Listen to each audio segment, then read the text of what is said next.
বড়লোকের বিটিলো লম্বা লম্বা চুল। এই গানটি শোনেননি এমন হয়তো কেউ নেই। তবে জানেন এই গানের আসল স্রষ্টা তিনি কে?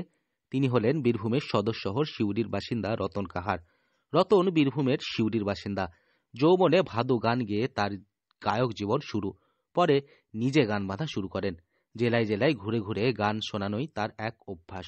পদ্মশ্রী পুরস্কার পেয়েছেন লোকসঙ্গীত শিল্পী রতন কাহার। তিনি বড়লোকের বিটিলো লম্বা লম্বা চুল গানের স্রষ্টা। এমনকি এই গানের রিমিক্সও হয়েছে, তা জনপ্রিয়তাও পেয়েছে। বীরভূমের রতন কাহার, যিনি প্রচারের আলো থেকে সবসময় দূরেই রয়েছেন, অবশেষে তিনি তার প্রাপ্য সম্মানটুকু পেয়েছেন। ৯০ বছর বয়সী রতন কাহারকে যখন পদ্মশ্রী সম্মান দেওয়ার জন্য নির্বাচিত করা হয়, তখন রতন কাহার বলেন, আমি খুব আনন্দিত এবং আমি খুব গর্বিত। এর পাশাপাশি এমন সম্মান পাওয়া আগে তিনি যে সাধারণ মানুষের ছাড়া সেইভাবে কারোর কাছে সম্মান পাননি। এই যে পদ্মশ্রী পেয়েছেন, তারপর থেকে এখন আপনার জীবন কেমন ভাবে চলছে? আমার জীবন, আমি আমার লাইফে, আমার জীবন কথা বলছেন, আমি ঠিকই আছি, বলেন।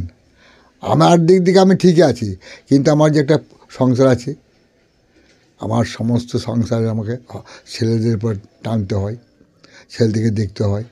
এই সারা জীবনটা আজকে মানে কি, যখন বিড়ি বাঁধতে খেয়েছি, যখন বিড়ি বাঁধতাম, যখন সংসার করবো না করে ৭৮ বছর বয়স, যখন ৭৮ মানে কি ৩৮ বছর বয়স হলো, যখন মানে আর ২ বছর হলে ৪০ বছর বয়স হবে, তখন আমি ৭১ সালে বিয়ে করেছিলাম, সংসার করেছিলাম।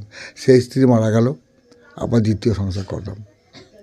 এইভাবে আমার চলে যাচ্ছে, আমি একাই, আমাকে হেল্প কেউ করে না কেউ এখন। সেই বিষয়টিও ক্ষোভের সঙ্গে জানিয়েছেন। রতন কাহারের জীবনে পদ্মশ্রী সম্মান নতুন এক অধ্যায় তৈরি করবে বলেই মনে করেছিলেন সাধারণ মানুষ থেকে বিশিষ্টজনেরা। তবে সম্মান পাওয়ার পরেও যেন শোনা গেল তার মুখে আক্ষেপের সুর। তিনি জানান, তিনি তেমনভাবে মানুষকে কিছু চাইতে পারেন না, তাই হয়তো আজও তিনি সবার থেকে আলাদা। একটি ছোট্ট বাড়িতে আজও তিনি বসবাস করছেন তার পরিবার পরিজনদের সঙ্গে নিয়ে। আমি কারো হেল্প পাই না, কোনো সাহায্য পাই না, কেউ আমাকে দেখেও না, জিজ্ঞেস করে না, আত্মীয় স্বজন থেকে আরম্ভ করে সমস্ত মানুষ। আমি কিন্তু সেই একরকম আছি, একই রকম আছি আমি, কিন্তু জনগণের ভালোবাসা, জনগণ আমাকে খুব ভালোবাসে। আমার যখন ভাদু নাচিন বেড়াইতাম, আমি ভাদু দূরে দূরে ঘুরে বেড়াতাম, আমাকে তখন থেকে মানুষকে খুব ভালোবাসে। কারণ আমার পেরোটি গান, আমার ভাদুর গান শুনে লোকে খুব খুশি হতো। বা এবার এমন কিছু লোক যারা আমাকে দেখতে পারত, তারা বলতো যে ফুরল ভাদ্র মাস শেষ হয়ে যেত, বলতো ফুরল গেছে রাম, কী খাবে রে হনুমান, আমাকে বিদ্রুপ করতো। হ্যাঁ। বীরভূম থেকে সৌভিক রায় রিপোর্ট, লোকাল ১৮ বাংলা।